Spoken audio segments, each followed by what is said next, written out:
नमस्कार आप सभी को। कैसे हैं आप लोग? उम्मीद है आप लोग बहुत अच्छे होंगे, अपनी तैयारी कर रहे होंगे अच्छे से। एक नई सीरीज स्टार्ट कर रहा हूं मैं यूपीएसआई के लिए। यूपीएसआई का जो विज्ञापन अभी आया हुआ है उसके लिए मैंने स्टार्ट की है। मेरे जो भी दोस्त रहे हैं, कुछ कुछ स्टूडेंट्स हैं जो यूपीएसआई के लिए तैयारी कर रहे हैं, उनका सबका जो फ़ोन आ रहा है मेरे पास सिर्फ एक ही चीज़ को लेकर कि सर ये जो वाद हैं या ये जो केस हैं इनको कैसे पढ़ा जाए, कैसे तैयार किया जाए। बहुत सारे वाद हैं, तो क्या सब पढ़ने हैं या कुछ सिलेक्टेड पढ़ने हैं? तो इसी चीज़ को देखते हुए मैं एक नई श्रृंखला शुरू कर रहा हूँ, ठीक है?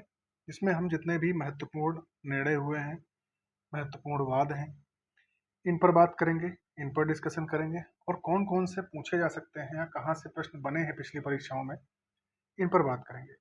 देखिए, वाद अगर देखा जाए तो बहुत सारे हैं, हर महीने कोई ना कोई निर्णय आता है, सुप्रीम कोर्ट है। अच्छा, वाद में सिर्फ हम सुप्रीम कोर्ट के ही पढ़ें और वही आ जाएँ, ये भी ज़रूरी नहीं है, क्योंकि बहुत से ऐसे फैसले राज्यों के जो उच्च न्यायालय हैं, उनके द्वारा भी आए हैं, ठीक है? तो उनका भी अपना महत्व है।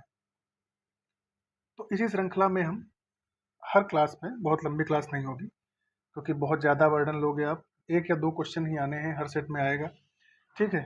तो हम इसमें करेंगे ये कि 1 से 2 या 2 से बहुत ज़्यादा खींचेंगे तो 3, 10 से लगभग 10 मिनट की क्लास रहेगी, ठीक है? और उसमें 2 से 3 क्वेश्चन हम लोग हल करेंगे। हाँ, लेकिन थोड़ा डिटेल में बात करेंगे, क्योंकि अभी जब मैं पीवाईक्यू आपको कराऊँगा ना, तो पीवाईक्यू में आप देखिएगा कि कुछ क्वेश्चंस ऐसे पूछे गए हैं जो कॉन्सेप्ट बेस हैं, ठीक? अब सीधे-सीधे ये नहीं पूछा गया कि ये मामला कब हुआ था या किस राज्य का है। उस मामले में क्या निर्णय आए थे, ये सब भी डिस्कस किया गया है, ठीक है? तो इस श्रृंखला में हम लोग जितने भी महत्वपूर्ण वाद हैं, पहले हम प्रीवियस ईयर से स्टार्ट करेंगे। जो भी महत्वपूर्ण निर्णय हैं, उन पर बात करेंगे। और एक चीज़ आपने नोटिस की होगी, जब आप पिछले साल के क्वेश्चंस उठाओगे, तो उसमें क्वेश्चन 1 है और उसमें 4 ऑप्शन दिए गए हैं, ठीक है? और चारों वाद हैं कहीं न कहीं के। तो हम सही उत्तर पर तो बात करेंगे, लेकिन जो बचे हुए 3 और वाद हैं, उन पर भी हम डिस्कस करेंगे कि कौन-सा वाद किस मामले में है। क्योंकि पूछा जा चुका है, तो एग्ज़ामिनर भाई हो सकता है उसी में से किसी को उठा के क्वेश्चन बदल दे, ऑप्शन वही रखे और आपका उत्तर भी बदल जाएगा, है ना? तो इसी श्रृंखला को शुरू करते हुए मैं पीवाईक्यू से स्टार्ट करता हूँ। पहला क्वेश्चन आपके सामने है, मद्रास बनाम चंपकम द्वैराजन मामले में सर्वोच्च न्यायालय ने फैसला सुनाया था। अब देखिए, इसको पढ़ने से पहले एक चीज मैं आपको और बता रहा हूँ। थोड़ा सा ध्यान आपको ये भी रखना है यहाँ पे कि हम इनकी एक श्रृंखला ऐसे बनाएंगे कि किस भाग से संबंधित कौन सा वाद है, उसके हिसाब से पढ़ेंगे। ये नहीं कि जो भी आता जा रहा है उसको हम पढ़ते जा रहे हैं। देखिए, कुछ केस हैं जो प्रस्तावना को लेकर हुए, ठीक है? प्रस्तावना से संबंधित कुछ केस है, ठीक? उसके बाद आपके फंडामेंटल राइट सबसे इंपॉर्टेंट टॉपिक है। इससे ज़्यादातर वाद जो है वो फंडामेंटल राइट से ही पूछे जाते हैं आपके प्रीवियस ईयर एग्जाम को अगर देखा जाए उसके हिसाब से, ठीक है? उसके बाद डीपीएसपी से एक आधे वाद हैं, ठीक है? और फिर जो विविध प्रकार के हैं, जैसे पीआईएल को लेकर या किसी भी केस पर सुओ मोटो लिया हो कोर्ट ने, किसी भी राज्य का हाई कोर्ट हो सकता है, सुप्रीम कोर्ट हो सकता है, ठीक है? तो इन सब केसेस पर बात करेंगे, तो एक सीरीज से पढ़ेंगे, ठीक है? तो आज हम पीवाईक्यू करा रहे हैं, जब तक पीवाईक्यू हमारे चलेंगे तब तक हम पीवाईक्यू के अकॉर्डिंग पढ़ेंगे। उसके बाद में एक सीरियल से इसको चलाऊंगा, ठीक है? चलिए, तो पहला क्वेश्चन आपके सामने है, मद्रास राज्य बनाम चंपकम द्वैराजन मामले में सर्वोच्च न्यायालय ने फैसला सुनाया कि। अब देखिए, 4 ऑप्शन आपके पास है। तो अब देखिए, सीधा सीधा इसने नहीं पूछा, इसमें बाकायदा आपको अगर कॉन्सेप्चुअल या कॉन्सेप्ट आपका बहुत अच्छा नहीं है, आपने ये नहीं पढ़ा है कि किस अनुच्छेद को लेकर यह मामला हुआ था, तो आप इसको नहीं कर पाएंगे। तो देखिए, पहला ऑप्शन क्या है, सांप्रदायिक अधिनिर्णय के अनुसार जाति आधारित आरक्षण भारत के संविधान के अनुच्छेद 21 का उल्लंघन है। अब ये तो आपको पता नहीं है कि किस अनुच्छेद को लेकर था, ठीक है? और ये 2021 में जो पेपर हुआ है उसमें पूछा गया है 30 नवंबर को फर्स्ट शिफ्ट में। दूसरा ऑप्शन है, सांप्रदायिक अधिनिर्णय के अनुसार जाति आधारित आरक्षण भारत के संविधान के अनुच्छेद 12 का उल्लंघन है। ये भी आपको कंफर्म नहीं है। अब देखिए, अनुच्छेद 12 जिसको पता होगा वो ये ऑप्शन हटा सकता है। अनुच्छेद 12 में जाति को लेकर कोई बात ही नहीं की गई है। अनुच्छेद 12 में तो राज्य को परिभाषित किया गया है ना भाई। तो ये ऑप्शन आप यहाँ से देखिए हटा सकते थे, ये भी ऑप्शन आप आराम से हटा सकते थे कि अनुच्छेद 12 में तो राज्य की परिभाषा है, जाति की बात इसमें की ही नहीं गई है। इसी तरह तीसरा ऑप्शन है, अब देखिए इसमें अनुच्छेद 13 को कहा गया। अब अनुच्छेद 13 में भी कहीं पर जाति की बात नहीं की गई है। अनुच्छेद 13 जो है ये हमारा आच्छादन के सिद्धांत से संबंधित है। आच्छादन का सिद्धांत वो होता है कि अगर संसद कोई ऐसी विधि बना दे जो आपके मौलिक अधिकारों को कम करती हो या उनको समाप्त करती हो, तो आपकी जो न्यायपालिका है उसको ये अधिकार है अनुच्छेद 13 के तहत कि वह उस प्रावधान को शून्य घोषित कर सकती है। ठीक है, तो 13 में भी जाति की बात नहीं है। अब मामला फंस गया पहला ऑप्शन और डी वाले में। तो देखिए, अनुच्छेद 21 की बात करें तो ये हमारे जीवन की स्वतंत्रता से है। ठीक है, तो इसमें भी जाति की बात नहीं है, तो आपके पास सिर्फ एक विकल्प बचता है और वो है आपका डी। तो अनुच्छेद 29(2), अगर आप थोड़ा सा ध्यान देंगे, 29 भी अगर आपको ध्यान में है कि जाति, धर्म, मूल वंश, तो इसकी बात सिर्फ आपके 29 में ही की गई है। अब देखिए, अब इस मामले को समझिए थोड़ा। जो ये मामला था मद्रास राज्य बनाम चंपकम दोयराजन, इसमें हुआ क्या था? तो ये एक श्रीमती चंपकम दोयराजन एक महिला थी जो जनरल कैटेगरी थी। ठीक है, अब देखिए मद्रास में एक जियो चलता था। मद्रास में एक जियो चलता था। जियो जानते हैं? जियो मतलब गवर्नमेंट ऑर्डर, 1927 से। ठीक है, 1927 से एक जियो चलता था जिसमें यह था कि जाति के आधार पर आरक्षण की व्यवस्था की गई थी।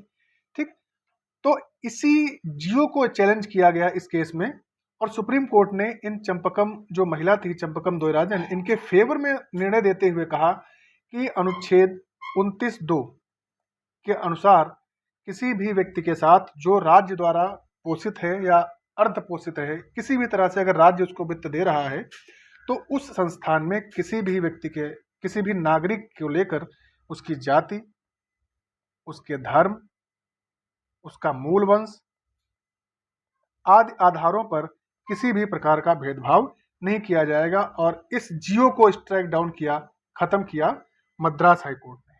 ठीक है, यहां तक आपको समझ में आना चाहिए। अब देखिए, अगर आप ऑप्शंस अच्छे से पढ़ें तो देखो, 21 में जीवन की स्वतंत्रता है, 12 में राज्य की परिभाषा है, 13 में सुप्रीम कोर्ट की न्यायिक पुनर्विलोकन की शक्ति है जिससे वो किसी भी कानून जो मौलिक अधिकारों पर कोई नेगेटिव प्रभाव डालता है उसको रिव्यू कर सकता है। तो आखिरी ऑप्शन ही बचता है, तो इसको आप ऑप्शन से भी कर सकते थे। ठीक है, जरूरी नहीं कि आप क्वेश्चन ऐसा मिल जाए कि जो आपको आता हो वही विकल्प में मिल जाए, तो इस चीज को भी ध्यान रखिएगा। अब देखो, अब आपके मन में एक सवाल ये उठ सकता है कि अगर इसको मद्रास हाईकोर्ट ने स्ट्राइक डाउन कर दिया तो अब आरक्षण लोगों को क्यों दिया जाता है? ठीक है, पहला कॉन्सेप्ट ही आता है। तो इसी निर्णय को देखते हुए भारतीय संविधान में पहला संशोधन होता है 1951 में। ठीक है, क्योंकि भाई हमारे यहाँ पर जो आरक्षण की व्यवस्था है वो संविधान में है। ठीक है, तो पहला संशोधन किया गया और ये जियो जो था इसके फॉर्मेट में कुछ परिवर्तन किया गया और आपके मूल अधिकारों में एक अनुच्छेद जोड़ा गया 15(4). ध्यान रखिए, बहुत इंपॉर्टेंट चीज है ये 15(4) जो है, इसको जोड़ा गया और क्या कहा गया कि जो आरक्षण का प्रावधान है उसको यथावत रखा जाएगा। और ध्यान रखिए, इस पहले संशोधन को चैलेंज भी किया गया। ये भी आपसे क्वेश्चन पूछ सकता है कि ऐसा कौन सा वाद था इसमें पहले संविधान संशोधन को चैलेंज किया गया। ठीक है, तो इसके लिए एक वाद मैं आपको बता रहा हूं, उसको ध्यान रखिएगा। श्री शंकरी सिंह देव बनाम भारत संघ का जो मामला था, उसी में इसकी संवैधानिकता को चैलेंज कर दिया गया। पहले ही संशोधन को चैलेंज कर दिया गया 1951 में ही। मैं नाम आपको बता रहा हूं एक बार फिर से, हालांकि मैं इस वाद को फिर पढ़ाऊंगा आपको, शंकरी प्रसाद केस के नाम से फेमस है। ठीक है, लेकिन यहाँ पर आप लोग इतना ध्यान रखिए। ठीक है, चलिए अब आगे बढ़ते हैं। अगला क्वेश्चन आज का क्या है, ये भी बहुत इंपॉर्टेंट है। इसमें दिया गया है कि निम्नलिखित में से कौन सा या से इंदिरा साहनी बनाम भारत संघ मामले में पारित फैसले के बारे में सही है या है। अब देखो, ऐसे क्वेश्चन में जिसमें सही और गलत पूछा जाए तो उसमें आपको लास्ट में जो शब्द दिया होता है कि पूछा क्या है, ये ध्यान रखना है। सही है पूछा है कि सही नहीं है पूछा है। ऑफलाइन पेपर है, आराम से इसको सर्किल करके आप रख सकते हो कि हाँ कैसे हमको करना है। ठीक है, चलिए इसके ऑप्शन देखते हैं। पहला है पी, आरक्षण किसी भी तरह से मानदंड के 50% से अधिक नहीं होगा। ठीक है, पहला। चलिए भाई, दूसरा, आरक्षण नीतियों के दौरान नवोन्नत वर्ग, नवोन्नत का मतलब ये होता है जो कभी नॉन क्रीमी में, क्रीमी लेयर में, नॉन क्रीमी में होते हैं फिर वो क्रीमी लेयर में आ जाते हैं। ठीक है, यानी कि जो आर्थिक रूप से उन्नत हो जाते हैं उनको नवोन्नत कहा गया है। तो आरक्षण की नीतियों के दौरान नवोन्नत वर्ग को अनिवार्य रूप से बाहर रखा जाना चाहिए। ठीक है, जो पहले से संपन्न है वो बाहर ही रहेंगे। तीसरा ऑप्शन है पदोन्नति में कोई आरक्षण नहीं होना चाहिए। ये तो सबको खैर पता होगा कि जो है प्रमोशन में रिजर्वेशन किसी को नहीं मिलता है, वो किसी भी कैटेगरी का हो। तो देखिए आर तो इसमें सही है, सबको पता होगा। अब देखो सीधे सीधे नहीं पूछा कि इंदिरा साहनी वाद कब हुआ था, किस मामले को लेकर हुआ था, ठीक है, सीधे पूछ लेता आरक्षण को लेकर कौन सा वाद हुआ था, बता देते। लेकिन उसने इसके अंदर की चीजों को उठाया कि आप बताइए, तो अगर आप बहुत अच्छे से नहीं पढ़े हैं तो आप इसको नहीं कर पाएंगे। 2017 में पूछा गया था ये, 19 दिसंबर की पहली शिफ्ट में, ठीक है। तो देखो इंदिरा साहनी का जो मामला था, ये 27% आरक्षण जो दिया गया था, ठीक है, जो मंडल कमीशन आया था उसकी सिफारिश पे, तो इसको चैलेंज किया गया था कि 27% जो आरक्षण दिया गया है बैकवर्ड क्लास को, ये अवैध है। लेकिन सुप्रीम कोर्ट ने इस मामले में इसको स्ट्राइक डाउन किया और कहा कि 27% जो आरक्षण है पूरी तरह से वैध है। उसी में कहा गया कि 27% आरक्षण तो वैध है ही, साथ किसी भी वर्ग को 50% से ज्यादा आरक्षण नहीं दिया जाएगा, ये वहां पर कहा गया था। दूसरा, आरक्षण की नीतियों के दौरान नवोन्नत वर्ग का मतलब ये होता है जो पहले से ही संपन्न है, ठीक है, जो इकोनॉमिक रूप से मजबूत है, तो उनको आरक्षण की जरूरत नहीं है, तो उनको इनसे बाहर रखा गया। और ये तो सबको पता है कि प्रमोशन में आरक्षण नहीं मिलता। तो इसके तीनों विकल्प आपके सही हैं, पी, क्यू और आर सभी, यानी दूसरा विकल्प इसका सही हो जाएगा, ठीक है।